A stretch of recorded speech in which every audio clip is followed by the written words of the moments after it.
Hello, and welcome to Larry Talks. I'm your host, Dr. Larry Dean Doyle, and I am really happy you're here with me. Whether you're listening during your commute, a quiet moment at home, or somewhere in between, thank you for choosing to spend this time with me. So take a breath, get comfortable, grab a cup of coffee or a glass of tea, and let's get into today's session. Tonight, I want to take you to a part of the story that most Americans, including veterans, have never seen. It's not a battlefield, it's not a jungle, it's not a flight line, it's a training packet. A training packet quietly issued to VA healthcare workers, 234 pages long. And inside those pages is a blueprint, not for care, not for healing, but for systemic minimization of exposure. This is the kind of material that shapes medical opinions, disability decisions, and ultimately the fate of veterans who walk into a VA exam room expecting fairness. Tonight, we're going to walk through what we found, and I'm not going to glaze over it. You deserve the full truth.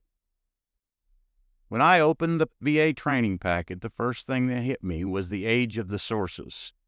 Study after study, many from the 1980s and 1990s, were treated as if they were the final word on herbicide exposure. But here's the problem.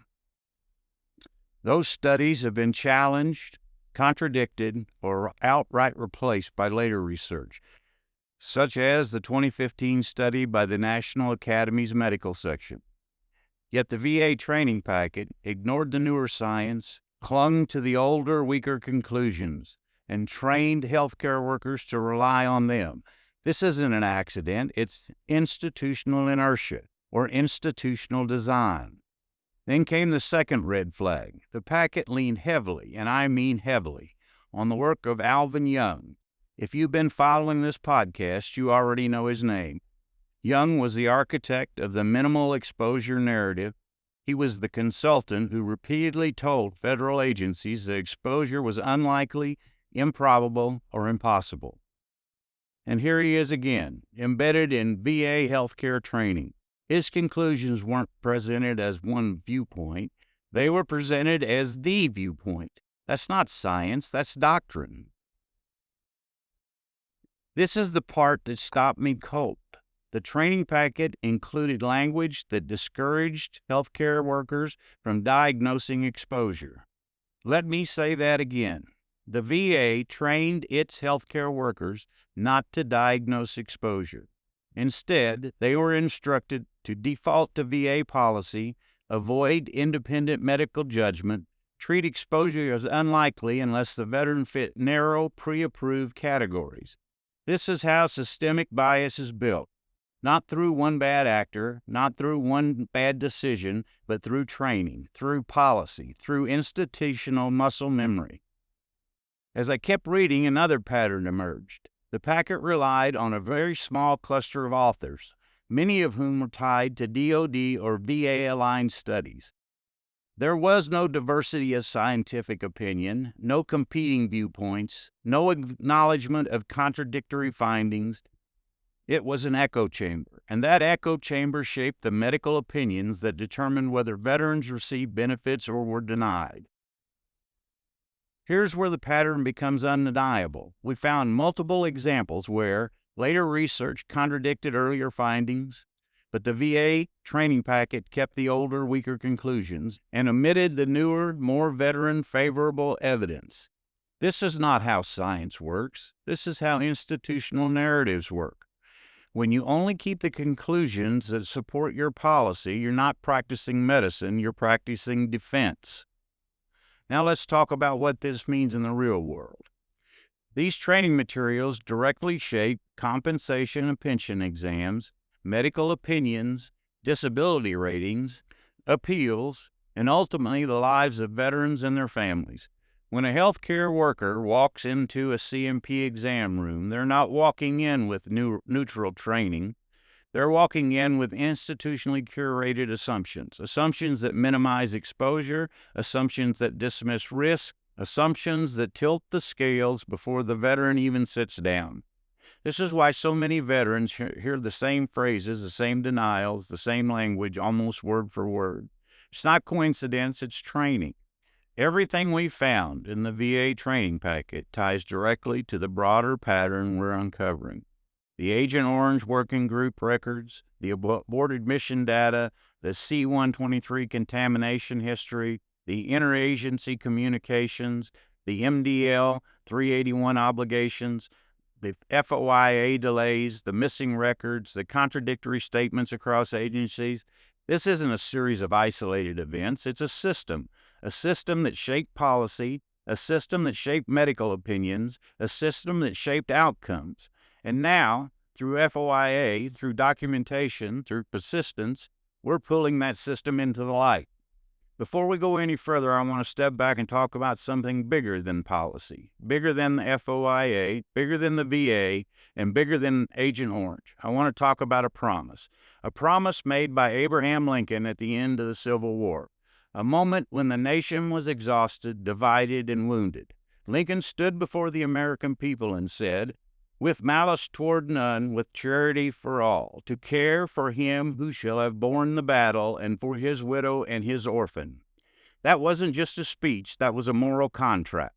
And the irony, the painful irony, is that the Department of Veterans Affairs adopted that very sentence as its motto. They carved it into stone, they printed it on their buildings, they made it their foundation of identity. But when it came to Agent Orange, when it came to the men who handled the chemicals, flew the missions, loaded the barrels, lived on contaminated bases, and later developed cancers and diseases we now know were linked to exposure, the VA did not live up to that standard. In fact, the controversy over Agent Orange may be the first time in American history when the United States failed to honor Lincoln's promise on national scale. Instead of charity for all, we saw denial, delay, minimization, selective science, and the system trained, literally trained, to avoid diagnosing exposure. Instead of firmness in the right, we saw firmness in the narrative, firmness in the policy, firmness in the institutional position that exposure was unlikely even when the evidence said otherwise. And instead of caring for him who shall have borne the battle, we saw veterans forced into decades of appeals, medical battles, and bureaucratic trench warfare just to prove what the government already knew. This isn't just a policy failure, it's a moral failure. A failure to uphold the very words the VA claims as its guiding light. And that's why this investigation matters. That's why these FOIA requests matter. That's why the training documents matter. Because when a nation breaks a promise this fundamental, the only way back is through truth. And here's the truth, the part that's hardest to say and even harder for this country to hear. Not only did the VA ignore the moral duty it claims as its foundation, not only did it fall short of Lincoln's promise to care for him who have borne the battle, they are still doing it right now, today, to veterans and dependents. How?